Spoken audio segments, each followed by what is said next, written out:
Good afternoon, and thank you for this opportunity to speak to you today on a topic that I believe should concern people of all backgrounds and political persuasions, ensuring that Americans have confidence in our electoral system.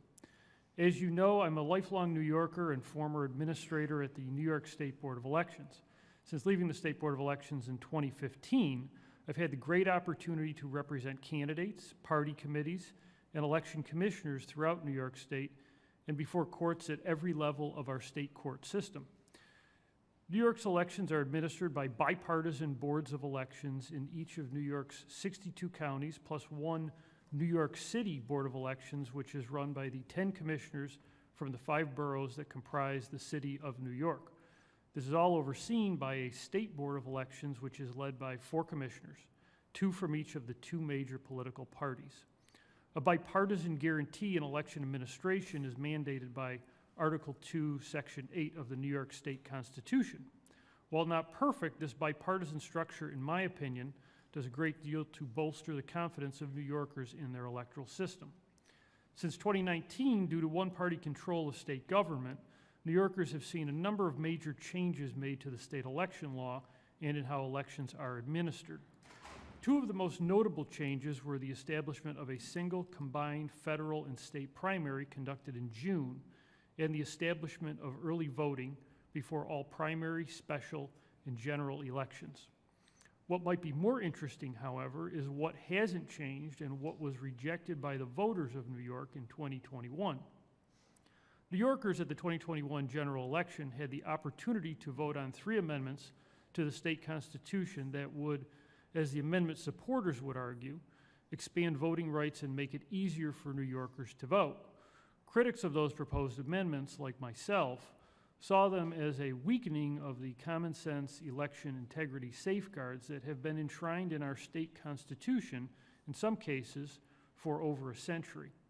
The state constitution specifically states under what narrowly defined circumstances the state legislature may allow for absentee voting.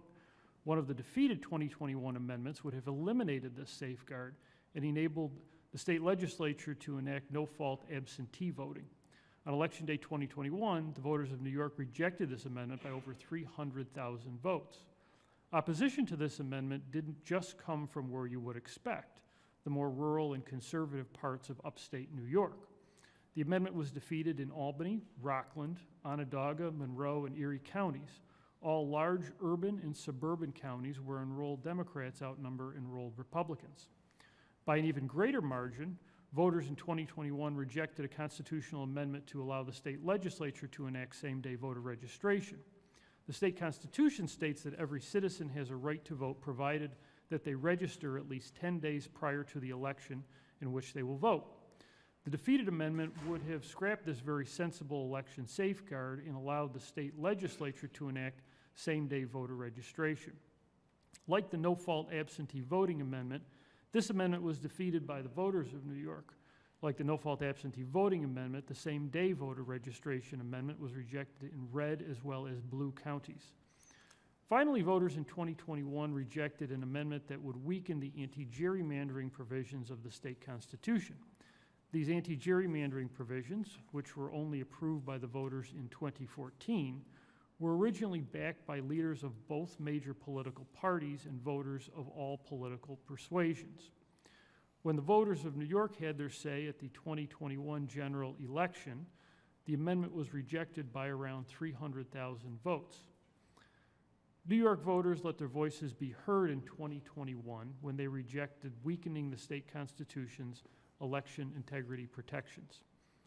Maintaining the integrity of our elections and ensuring that voters have confidence in our system is not and should not be a partisan issue. Citizens deserve an electoral system that is free, fair, and honest. The results of the 2021 election in New York, I believe, demonstrate that voters across the political spectrum desire reasonable, common sense safeguards to protect the integrity of our elections. Thank you again for inviting me today, and thank you for this great opportunity to speak with you on a topic of such great importance to our country.